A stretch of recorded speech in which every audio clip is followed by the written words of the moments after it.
Stay tuned for Live at 5 with Mawanga and the Amaravi movement, hosted by Katia Stitt. I'm Askia Muhammad. Thank you for listening to WPFW, Washington.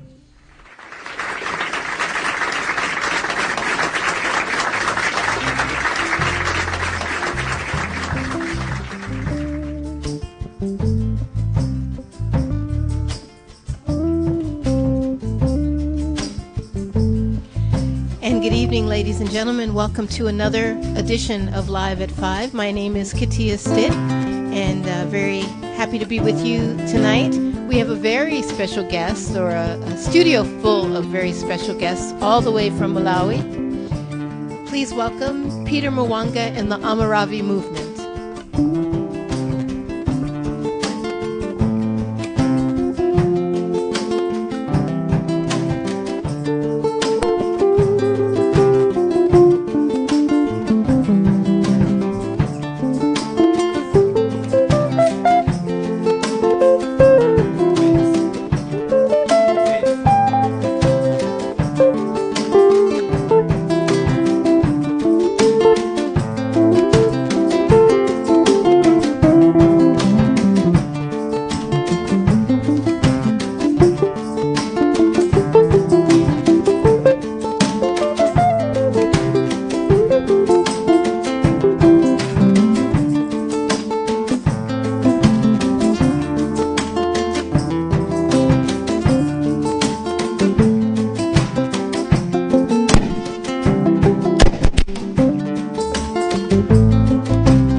Vana vanga kwera kuchigwembe, nditandizeni nsanga, nditandizeni nsanga, nditandizeni nsanga, vana vanga kwera kuchigwembe.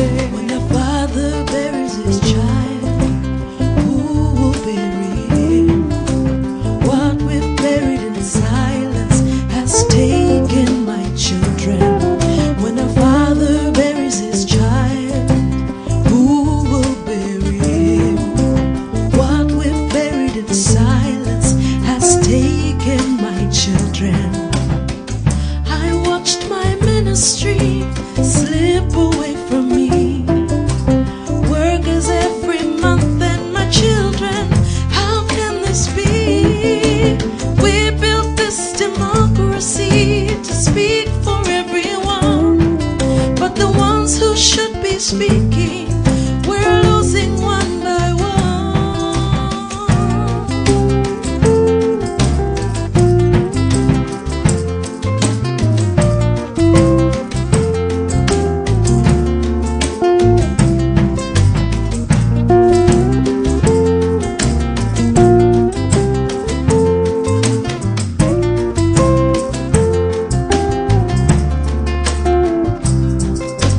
Nditandizeni nsanga, nditandizeni nsanga, nditandizeni nsanga, vana vanga kwera kuchigwembe, nditandizeni nsanga, nditandizeni nsanga, nditandizeni nsanga, vana vanga kwera kuchigwembe. When the father buries his child, who will bury him? What we've buried in silence has taken my children. When a father buries his child, who will bury him?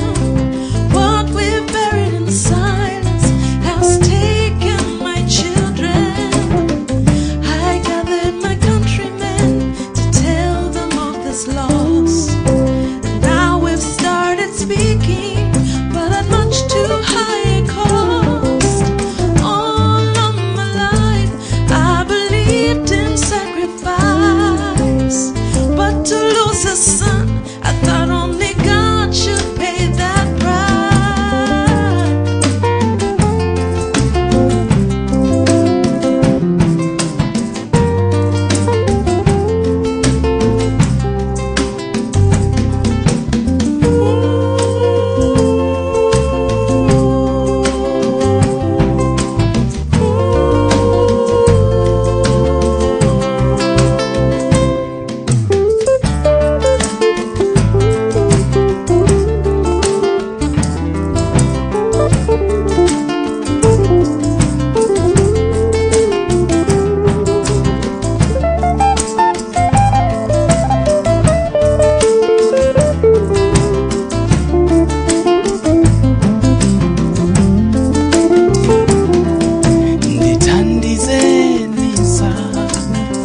ndithandizeni nsanga ndithandizeni nsanga mana mangakwera kuchigwembe. When the father buries his child, who will bury him?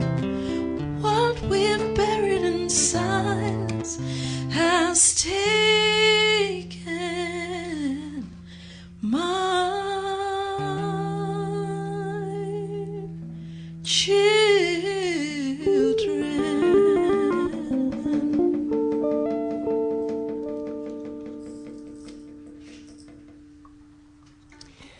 Beautiful. Well, once again, if you're just tuning in, that was the beautiful voice of Marlon, and she is part of Peter Mawanga and the Amaravi movement. Welcome, Peter, and welcome, band. Thank you. So happy to have you here. Really an honor to have you all here with us. Thank and you we so should much. say right off the bat, thank you to Mwiza Muntali, host of Africa Now, Yes. for bringing you to us. Thank you This so is a much, wonderful Lisa. thing. Thank you. Yes. Well, I wanted to ask, first of all, I was going to ask you about the very beginning. But before we do that, obviously this last song had very poignant lyrics. Talk to us about what was the impetus for that song, what was going on as you were writing that. So that song was inspired by a project that I collaborated on with an American musician called Andrew Finn McGill. He came to Malawi under the Fulbright Scholarship, and together we put together this album titled Mawanga The Amaravi, telling stories of people living with HIV and AIDS. And we came to the University of North Carolina where we launched the album in 2011. And one of the songs, basically all these songs are stories told by real people, and one of those people is called Tengo Maloya, and that song we just played is titled Tengo. It's Tengo's song. It's Tengo's story. He was a cabinet minister who was serving just after we attained democracy in our country, and during that time he witnessed a lot of people dying in his ministry, under his ministry, and he went out and spoke out about it, and he said we need to change, and there was measures that were put in place so that people could start taking care of themselves, and it was basically for positive change towards the issue of HIV and AIDS. And so when he gave us this story, we decided to call this song Tengo after his name. Yeah, it's beautiful, beautiful piece. You've been singing since you were 2 years old, is this right? Yes. And do you mind recounting the story here of you singing Amazing Grace amidst the chaos during the war, I guess it's the war in Zimbabwe, Chimurenga? Yes, so my parents were church ministers.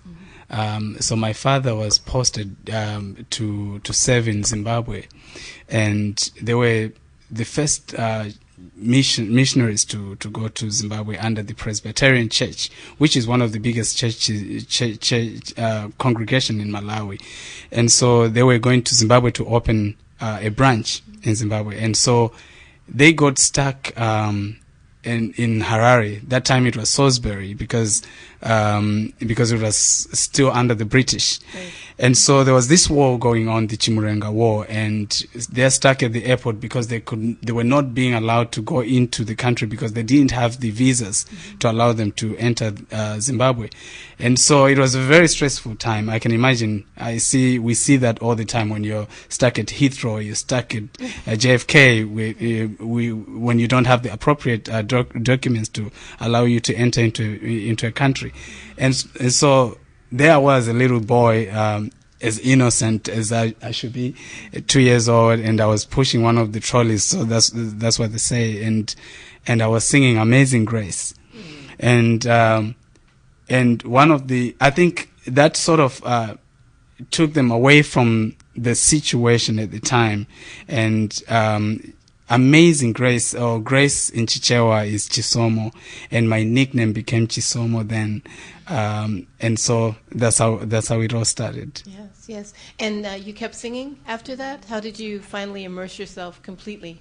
So I as I grew up, I sang in the church, and every school I went to, I always found myself in a singing group. Mm-hmm. It could be a choir, it could be. I remember in primary school, that's where I learned how to play marimba, because marimba, that's a very common instrument in Zimbabwe, and so that's where I learned how to play marimba. That's where I learned how to play percussion. That's also how where I learned to play other instruments. Mm-hmm. I didn't go to like a music school per se, but in church we always sang. And my parents being pastors and church missionaries, it's always, I think, you're always obliged to lead in some way. Right. So you always find yourself in a praise and worship team or some choir or that sort, and that's how it all started for me. Wow. Well, it certainly blossomed into something very beautiful now. Yes. This is wonderful. If you're just joining us, again, that is the voice of Peter Mawanga and the Amaravi movement. Amaravi means? The Amaravi movement, there was the movement. It's part of the history of Malawians. The Amaravi people is a tribe that moved from they say from the north to the southern part of Africa, and some of them stopped in Malawi, where we have Malawians now, and so that's what inspired the name. But the name of the band is inspired by our lake. When you go to Lake Malawi, there is what we call Maravi. Maravi is a Chichewa. It is properly pronounced as Maravi, as flames of fire. So when you sit by the lake shore, like early in the morning, or sometimes towards sunset, you find that the lake looks reddish. It looks as if you're seeing fire in the water, and so that movement of the flames along the lake is what inspired the Amaravi movement. I see. And since we're talking about the Amaravi movement, would you take a moment right after this? Coming down the street, if you're joining us, this is Live at 5, and we're right on K Street. So of course you hear that siren there. Would you take a moment and introduce the band for us? Yes. On lead guitar and vocals is Faith Musa. And on bass, it's Alfred Sitolo Nkoma.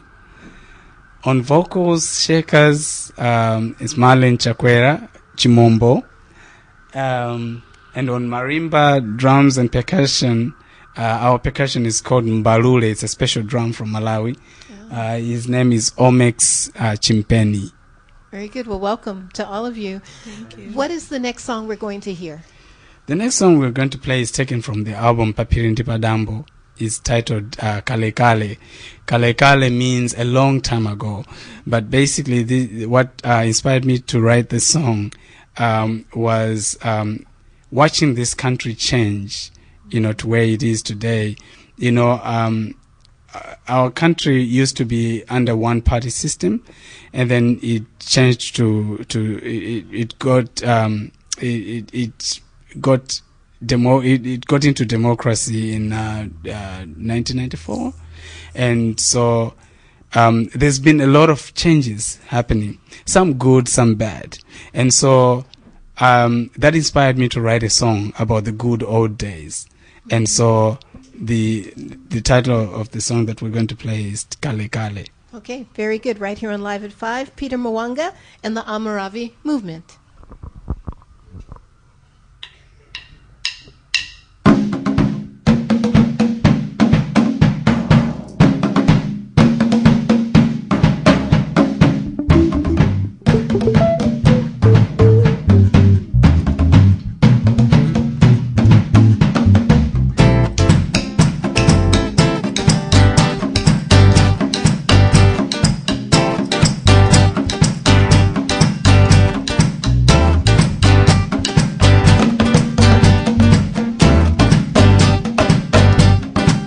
Kale Kale,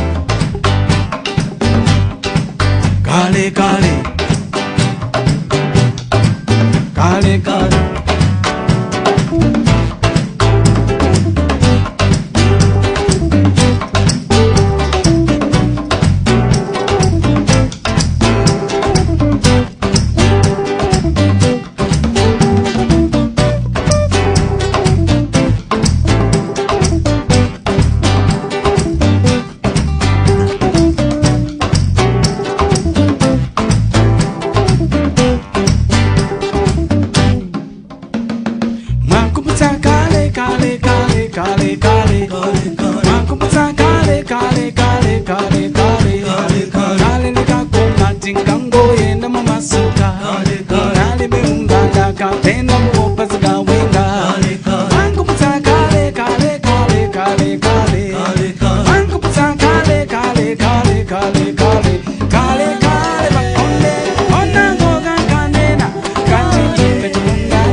Fantastic. And if you're just tuning in, that was Peter Mawanga and the Amaravi movement. So, Peter, in 2002, you began your professional career, I guess, and you were a very different artist, I think, than you are today. You were Peter Pine City Life, is that right? And you were more of an R&B style artist? Yes. Well, talk to us about that period. I mean, it's all a development. So you start and you continue on, You know, just like when you're growing up, there's a time when you're really young, and there's a time you go to primary school, there's a time when you go to secondary school. When I did my first album, I was transitioning from being a teenager, getting into my 20s. And, I was, there was this whole pop culture. And I think, there's, American pop culture has a lot of effect on so many youths around the world. Pervasive, and yes. so, whether you like it or not, someone has to go through that. It's a decision that you make later on when you really decide to take on music as a career in Africa. to really embrace what is yours, because you have to be original if you want to be accepted out there in the world. And so during that time, I was Peter Pine because I used to do dancehall music, because that's dancehall. Yes, that's that's what I used to do. And so my friends used to do rap music, and so that's what inspired Peter Pine, because back then people had names like JAA, Taki T, those kind of things. Everyone is trying to be like Americans. Marlon is just over here giggling at everything you say. She's like remembering that period, and she's like, it's like for us the 80s, like yes. bad hair, and yeah, exactly. But then so I did my first album, which was City Life, and I sort of got into this whole recording, I would say by accident, because I wasn't fully prepared for it, because in the beginning what happened was I was in school actually when I did City for Life. engineering. Yes, I was doing motor vehicle mechanics, motor vehicle engineering, and so I'm in school, and some friends, take me to the studio. I get to the studio, and then we start, experimenting. We start doing different songs, and I had a song that I'd written called Amakao Blantyre, which means they live in Blantyre. So I recorded that song, and overnight it just became a hit, and while I was in school. And so you can imagine you're a student, and in college, and you're living in a hostel, and all of a sudden when you get up in the morning and people are playing, all radio stations are playing your music. So it was I had to just decide what name I was going to go by. But at that school my name was Peter Pine, so I just went with that name. But later on, I think... I'm sorry to interrupt you, but so the audience understands really this transformation, can you contextualize for us what that first song was about, what you were singing about? Amakao Blantyre. Amakao Blantyre is... Blantyre is a commercial city in Malawi. The name comes from Blantyre in Scotland, where David Livingstone was. I think that's where David Livingstone was born. And so when he came to Malawi, he named this commercial town that he found Blantyre. And so in Malawi, it was it was a thing to do for because 80% of Malawi is rural. So if you get educated, you would go to Blantyre. That's what our old folks used to say. So like youngsters, yes, a lot of people would work hard so that one day they could, finish school and go to see Blantyre. And so when I came in Blantyre, there were so many towns, coming up, and people in rural areas could actually had a life, and so. I wrote this song just to say there's a word, there's a saying that not all that glitters is gold. So basically the message in the song was that not everyone that comes from Blantyre is rich.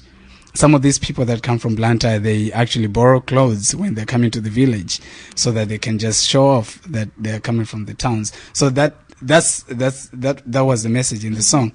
And so I guess it's that message that made the song become a real big hit in Malawi. And how did you handle that? How did you handle being a star? How old were you at that point? I think I was 19. Yeah. How did you deal with that? I was just lucky because I've always associated myself with good friends, I guess. And because of good company, it didn't get to my head, because immediately when that happened, I had moral support. I had different kinds of people supporting me, advising me on what to do, and how to handle people that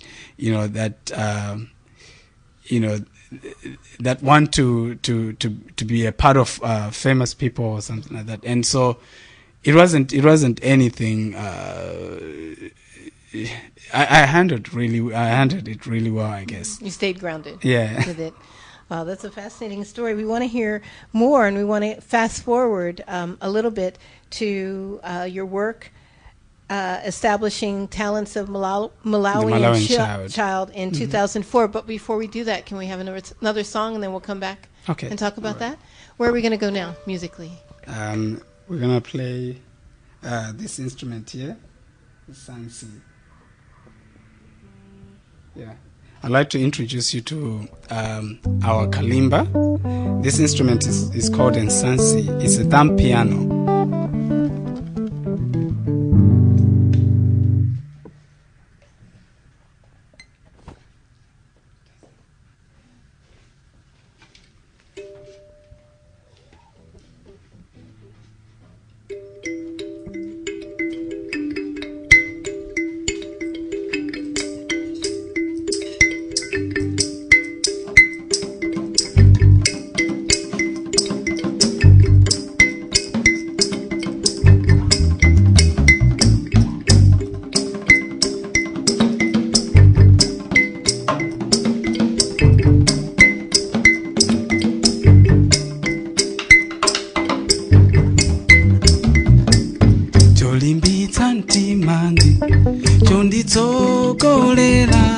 Mau a mulungu ine ndili nacho cholimbitsa mtima chonditsogolera njira ya mulungu ine ndili nacho ukuli ine ndi onse owelenga mau a mulungu ine ndili nacho ukuli ine ndi onse owelenga mau a mulungu timapeza moyo zinthu zakumundazo zilimbitsa thupi zolembedwa mbuku zimadyetsa mtima zinthu zakumundazo zilimbitsa thupi zolembedwa mbuku zimadyetsa mtima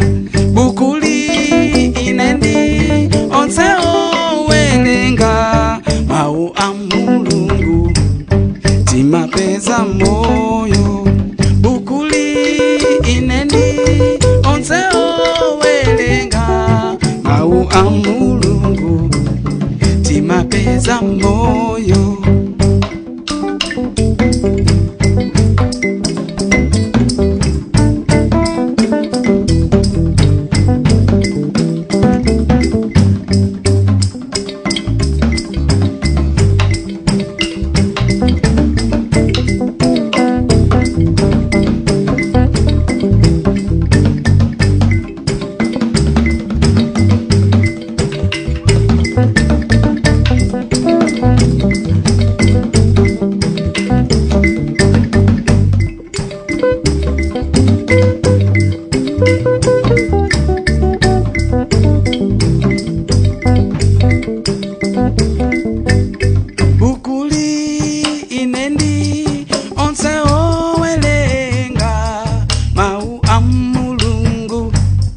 Timapeza moyo bukuli ine ndi onse owelenga mau a mulungu timapeza moyo bukuli ine ndi onse owelenga mau a mulungu timapeza moyo bukuli ine ndi onse owelenga mau a mulungu timapeza moyo. It's beautiful. And if you're just joining us, that again was the voice of Peter Mawanga and the Amaravi movement. Our guest today on Live at 5. My name is Katia Stitt. And Peter, before the break, well, I have a question I also want to ask each of the group members. But before we go there, I wanted to ask you about your work with Malawian children and how you got involved and finally established the Talents of the Malawian Child in 2004. So what happened was in 2003, after City Life was on air, and I was invited by a friend to visit what they call is AIDS support organization along the lake called SASO. And so when we visited the place, he's a graphic designer, so he was putting together these little playgrounds for kids, like orphans, to play. And they usually have like Saturday programs, where like feeding programs on Saturdays. So when I visited, he said his question was, what could you do as an artist to help these kids? And I said the only thing I could do was to teach music or share my music talent with them. And so I started teaching the music. We just decided to form a choir, and after forming that choir, we started learning, like writing music, and it was just a way of them escaping their reality, and trying to give them something to do, trying to engage them into something positive to do, because most of these kids, they experience a lot of hardships. And so I was using music in this, and as I was doing this, as I was putting together this group, these kids, they were so upbeat, they were so excited about it, and they kept on, they really wanted to play guitars, they wanted to do something more than just singing in a choir. And so we started setting up goals to say, okay, let's start a choir, and then let's put together a band, and let's maybe write songs and record. And as we continued to meet and work together with this group of kids, we found ourselves recording an album in 2004. And after recording this CD that we did together with these kids, we eventually found this group traveled, across the country, playing music, doing, inspiring other little, organizations, with their music. And because of that, because of the travels, because of the promotion of what these kids were doing, UNICEF decided to get involved. UNICEF Malawi decided to get involved, and they wanted that program to expand from this little district along the lake to other parts of Malawi, because it was a very successful project. And so after doing that, they sent me to the northern part of Malawi. They also sent me to various prisons in Malawi to work with juveniles around the prisons. And I took the same program. And so it started as a program, and we were calling it the Malawian Child Program. And then eventually we decided to turn it, because I began to have friends getting involved, a lot of partners, a lot of people wanting to fund the project. And that's how we came up with Talents of the Malawian Child Organization. Yeah, that's wonderful. Yes. Such a humanitarian. And at such a young age. I mean, still. It's really wonderful. I guess that feeds into the next question, in that from what Mwiza has told me, because you all are born after independence, you all are known as born frees. Is that right? Like, okay, I got it right. But how has that affected your music? I imagine, being born under independence as opposed to under colonialism must have informed you and what you do in some way. Can we go around the room and just get a survey of how it has affected each of you as musicians? You want to start, Peter? Or you want to turn it over to? I think the good thing is the team itself, the Amaravi movement. Okay. They as individuals are musicians in their own right as well back home. Mm-hmm. They also have their own projects. Like Faith Musa is an artist on his own, and he's got his own. He's got his own album, so he can speak as well as Marlon. Marlon teaches music as well, and Omex as well. everyone. Everyone in the room. They can. So, they can Faith, do speak you on want to it. start us, and we'll move around the room? No problem. I think I would say being born after independence was something that acted as, what should I say, you know, how every time you want to know about what things used to be like. So all the time we used to, like for me, I used to want to know, like, how was life before independence? How were kids being treated in schools?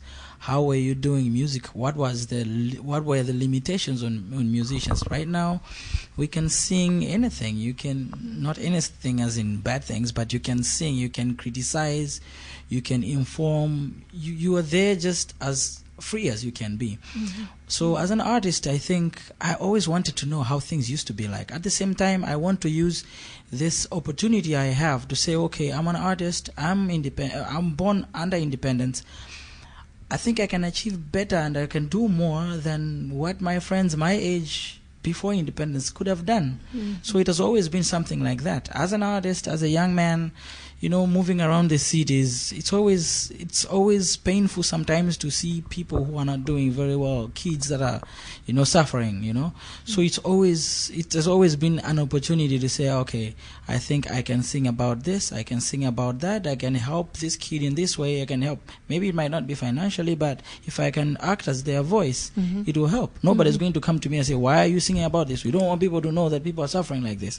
So independence to me has been an opportunity just to speak better than what could have been. But at the same time, it also acted as a way, an opportunity for me to know about what things used to be like without the threat of, because information was something that I think was being hidden from us before independence. So even after one-party system, I was born during one-party system, the limitations were still there to some extent. Under And the then Banda regime. Yes, and then democracy came in. And then things started relaxing. So it was always opportunity after opportunity. So it was just after looking for opportunities in the regimes we were going through. Yeah. Thank you, Alfred.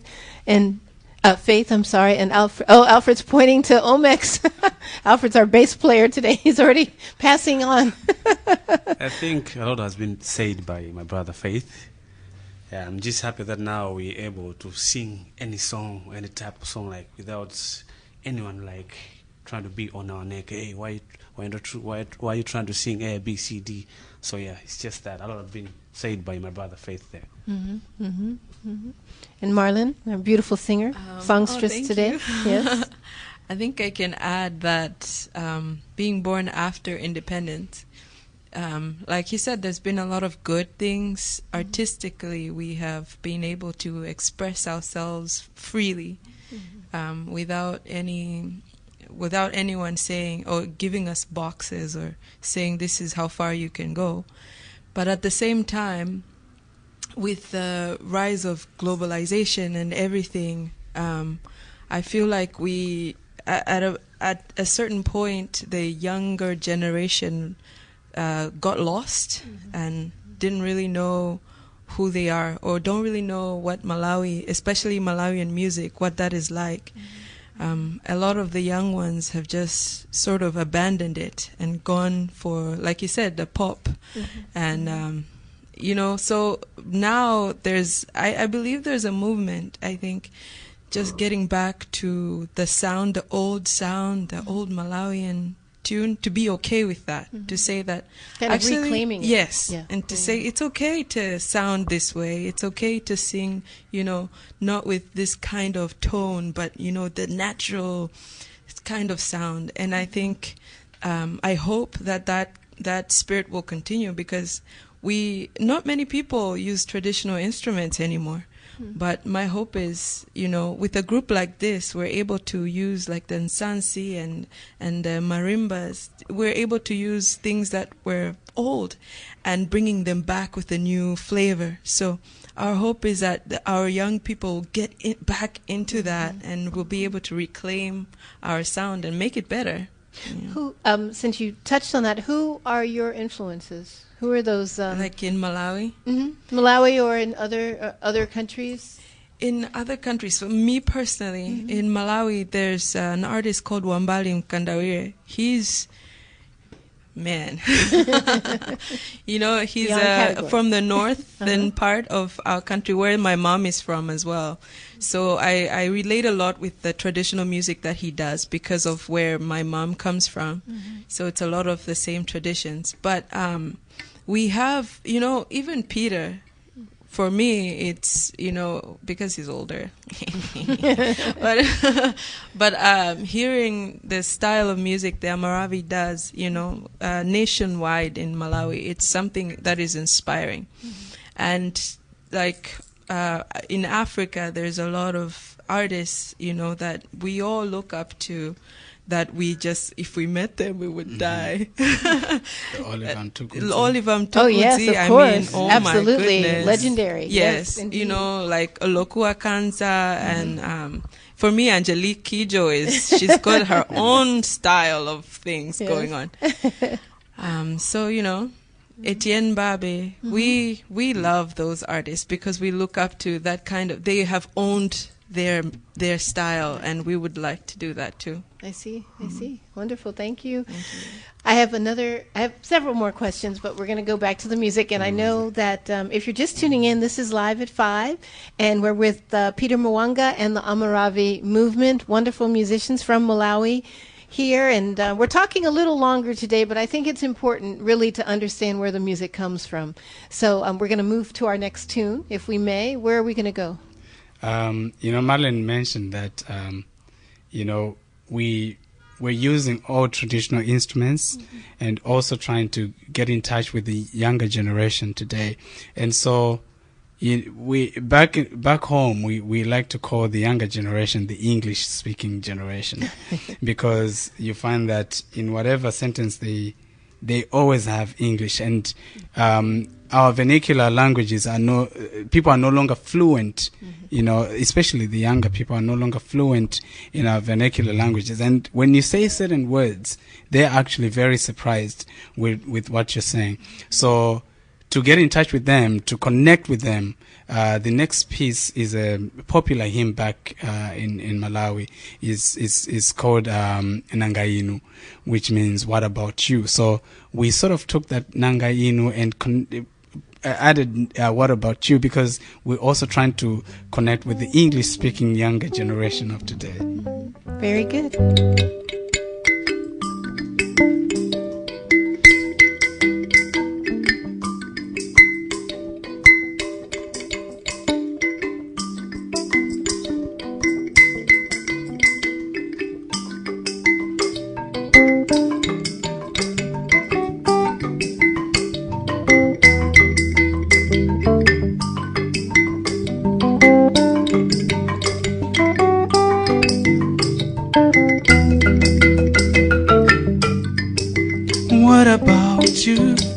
What about me?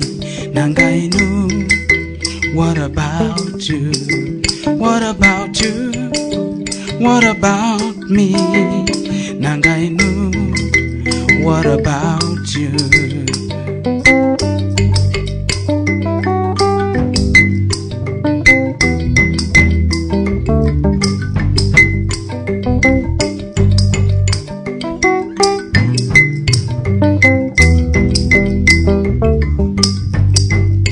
Ambiri tikondwela mwa Yesu Nangainu. What about you? Tapeza chipulumutso nditu Nangainu. What about you? Ambiri tikondwela mwa Yesu Nangainu. What about you? Tapeza chipulumutso nditu Nangainu. What about you? Masiku onse timakondwera pakumba mau ake a Yesu olalikira tinzamumvera Nangainu. What about you? Masiku onse timakondwera pakumba mau ake a Yesu makondwera nanga inu, what about you?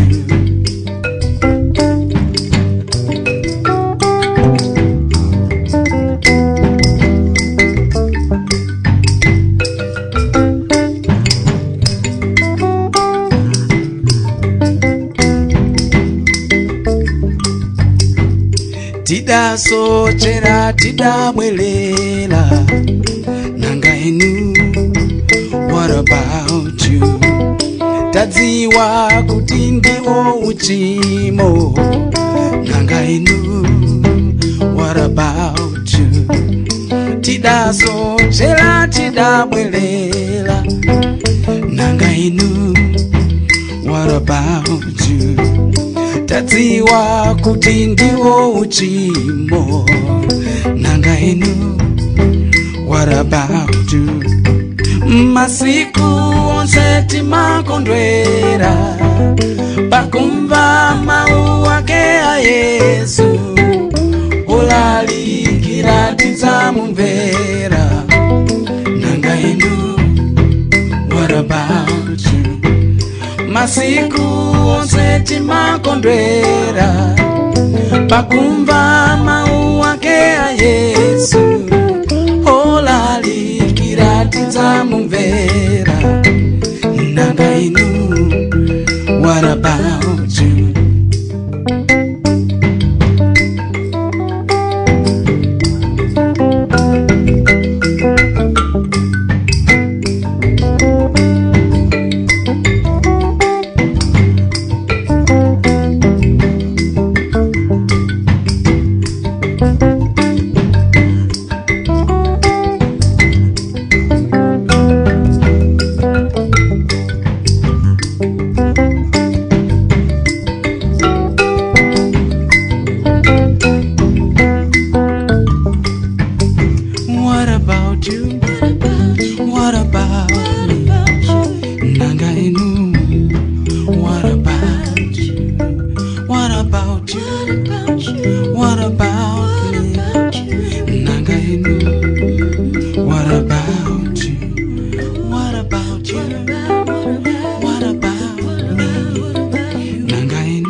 Thank you all so very much for this beautiful music and for your beautiful spirits, you know, and we need 2 hours with you all.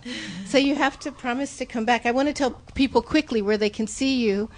You'll be Friday night, November 6th at Apio, which is an African bar and grill, 1924 9th Street Northwest. I know many of you want information on that date, so it's the number to call, 571-888-1941, and you'll play from 10 until midnight, so people can check you out there. How can they find out about your debut studio album and what you're up to? Are you on social media? Yes, is there a website? Yeah, they can go to Facebook. They can find me on Facebook. And I've got a website on www.petermawanga.com. And would you spell Mawanga for those that might want? Mawanga. Very good. Yes. And finally, we don't have a whole lot of time to get into it, but you know, international travel is what it is. So there was a casualty. I understand. Your marimba didn't arrive, but you all made this one. Yes. Do you want to share how I saw you all assembling it? Thanks to Home Depot. Home Depot. Oh, yeah. Yeah, that's right, because it's piping that's holding it up. Yes. So we there's a lot of improvisation that happened there because we had to go to Home Depot and get these PVC pipes, and the PVC pipes here are so strong and they're thick, not really good for our instrument. But yeah, you know, they helped us a lot because we've been, you know, touring. You know, the U.S. We went to, our first show was in St. Louis at the University of Missouri at the Tar Heel, and then we went to Indiana, and then we went to Montana, And then, we were driving to we drove from Indiana to Montana. And and then we had another show in Pullman in Washington State, and then Mount Vernon. What's the name of the university? Skagit University. And then we went to Seattle, where we had our last show that side, and then we flew back to D.C. And will you continue on from here with the tour? And then now we're doing our last show on Friday, and then we go back to Malawi. Wow. Yes. Well, I want to again remind folks they should come out to see you. They will see you on Friday night, November 6th, a great night to go out, 10 to midnight at Apio, African Bar and Grill, again, 1924 9th Street Northwest. And one of our listeners called. Her daughter happens to be in Malawi since July. It's something called World Camp. Her name is Emily Stalling. So we love it when we, link with our listeners. Yeah, absolutely. And we want to thank you all again for coming to see us, and we hope that every time you come, you will come here. You can be on Africa Now, but we'd really love it if you'd come back to Live at 5. Yes, thank you so much. Thank you. Thank you so much for having us. Oh, please, anytime. This is your home away from home. Whenever you're here. We want to thank our able engineer and GM, Jerry Paris, over there. We want to thank David Kelly, Michael Vernon, our booking and talent coordinator. Of course, our curator today would be Mwiza Muntali for bringing us the music from Malawi. And, of course, we want to thank you always for listening to WPFW. And most of all, we want to say thank you to you all, for not only preserving your tradition, your cultural tradition, but extending it as well and keeping it for those coming after you, showing them, really the young ones, even here it's the same, showing them that it really is cool to embrace your culture. That's true. That's very true. You don't have to go outside of it. You don't have to become something you're not. You can just be yourselves, and within that find the beauty and all that you need.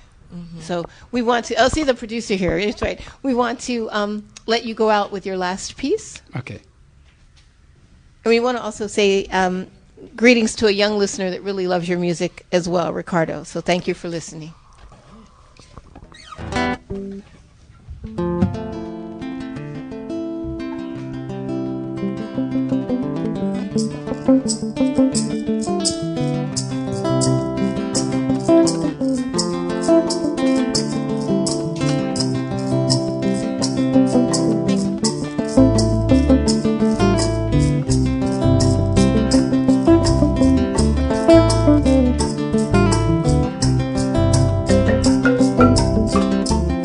Akumulela ndani mwana yu anzanga angombea mbea ndikumaja nkoko zoka